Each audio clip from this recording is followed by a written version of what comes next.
India জোট ছাড়ার পর কেন্দ্রের প্রস্তাবিত আসন পুনর্বিন্যাস বিলে সমর্থন করবে ডিএমকে। কয়েক মাস ধরে জাতীয় রাজনীতিতে এমনটাই জল্পনা ছিল। এবার সেই এমকে স্ট্যালিন সাফ জানিয়ে দিলেন, কোনোদিনই আসন পুনর্বিন্যাস বিলে সমর্থন করার কথা ভাবেননি তারা। বরাবরই তারা এই বিলের বিরোধী। স্ট্যালিনের দল স্পষ্ট জানিয়ে দিয়েছে, আগামী দিনেও এই বিলের বিরোধিতাই করবে ডিএমকে।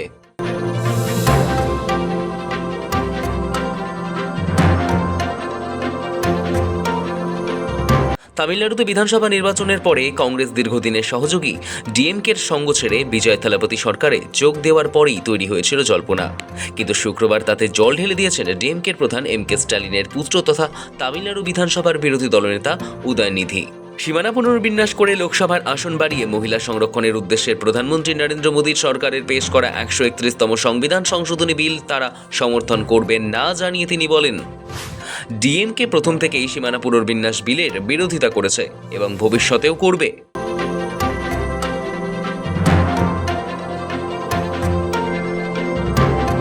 তামিলনাড়ুর বিধানসভা নির্বাচনের পরই ইন্ডিয়া জোট ত্যাগ করেছে স্ট্যালিনের দল ডিএমকে।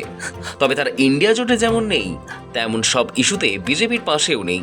ঠিক সেসবের মাঝেই খবর ছড়িয়েছিল ডিএমকের সঙ্গে যোগাযোগ করেছে বিজেপি।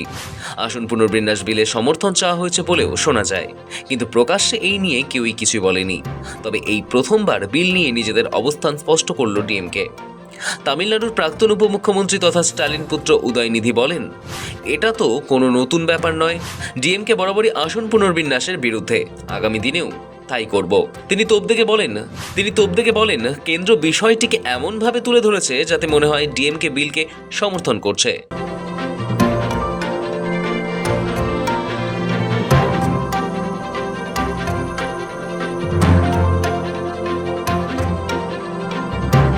পাঁচশো 43 আসনের লোকসভায় বর্তমানে 3টি আসন খালি রয়েছে।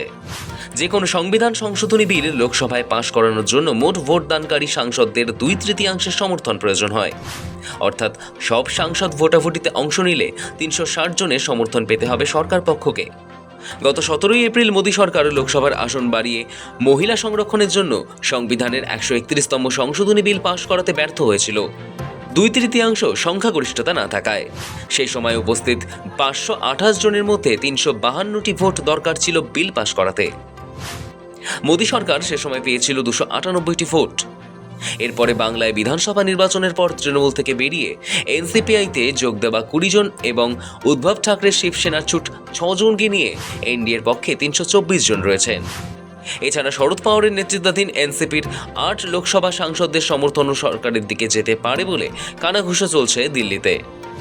এই পরিস্থিতিতে ডিএমকের 22 জন সরকারের পক্ষে ভোট দিলে 352 পৌঁছে যাওয়া কঠিন হতো না এনডিএর পক্ষে। সেক্ষেত্রে মাত্র 8টি ভোট প্রয়োজন ছিল মোদী শাহের। এমডিএমকে, আকালি দল, শিরোমণি আকালি দল এবং জম্মু ও কাশ্মীর আওয়ামী ইত্তেহাদ পার্টির 1 জন করে সাংসদদের সমর্থন পেলে লক্ষ্যের আরও কাছে পৌঁছে যেতেন তারা। এপ্রিলে বিল পেশের সময় বিরোধী সাংসদরা অভিযোগ তুলেছিলেন, মোদী সরকার এমনভাবে আসন পুনর্বিন্যাস করতে চাইছে যাতে হিন্দি বলয়ের রাজ্যগুলিতে ভালো ফল করলেই 2029-এ ক্ষমতায় ফিরতে পারে।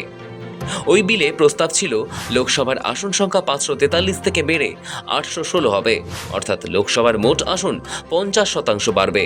কংগ্রেস ডিএমকে প্রশ্ন তুলেছিল, প্রতিটি রাজ্যের লোকসভার আসন যে 50% করে বাড়বে তার নিশ্চয়তা কি?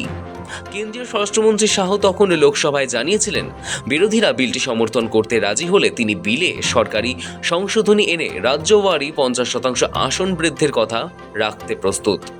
সূত্র বলছে, এপ্রিলে লোকসভায় ধাক্কা খাওয়ার পর স্ট্যালিনের ডিএমকের সমর্থন পেতে সক্রিয় কেন্দ্র তামিলনাড়ু সহ দক্ষিণ ভারতের রাজ্যগুলির স্বার্থে সংবিধান সংশোধনী বিলের খসড়ায় প্রয়োজনীয় পরিবর্তন করারও বার্তা দিয়েছিলেন। জানানো হয়েছে, প্রতিটি রাজ্যের লোকসভার আসন 50% করেই যে বাড়বে তা লিখিতভাবে পরিবর্তিত আসন পুনর্বিন্যাস বিলে রাখা হবে। স্ট্যালিনের দলকে শাহের বার্তা ছিল, এর ফলে তামিলনাড়ু সহ দক্ষিণ ভারতের লাভ হবে। তবে তাৎপর্যপূর্ণ বিষয় হল, 2027 জনগণনার ভিত্তিতে লোকসভার আসন পুনর্বিন্যাস হলে তামিলনাড়ু বা দক্ষিণ ভারতের অন্য রাজ্যগুলির আসন 50% বাড়বে না। কারণ দক্ষিণের রাজ্যগুলির জনসংখ্যা বৃদ্ধির হার হিন্দি বলয়ের তুলনায় কম। ফলে লোকসভায় তামিলনাড়ু বা দক্ষিণ ভারতের রাজ্যগুলির তুলনামূলক প্রতিনিধিত্ব কমে যাবে। তার বদলে ভারতের সব রাজ্যেরই লোকসভার আসন 50% বাড়িয়ে দিলে লোকসভায় মোট আসনের তুলনায় কোনো রাজ্যের লোকসভার আসনের অনুপাত অপরিবর্তিতই থাকবে। এসবের মাঝেই চলতি বাদল অধিবেশনে ফের এই বিল পেশ করা হবে বলে কানাঘুষো শোনা যাচ্ছে। আর তাতে কেন্দ্রের প্রস্তাবিত আসন পুনর্বিন্যাস বিলে সমর্থন করবে ডিএমকে।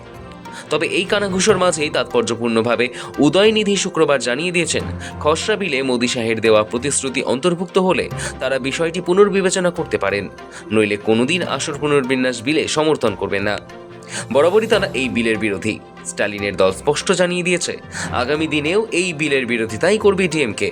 ফলে গত এপ্রিলেই একবার ব্যর্থ হয়েছে এই বিল পাশের প্রচেষ্টা, আবারও সেটা হোক মোটেই চাইছে না মোদী সরকার। কিন্তু ডিএমকে সমর্থন মিলবে না এই বিলে, এটা কার্যত স্পষ্ট। ব্যুরো রিপোর্ট, সময়, কলকাতা।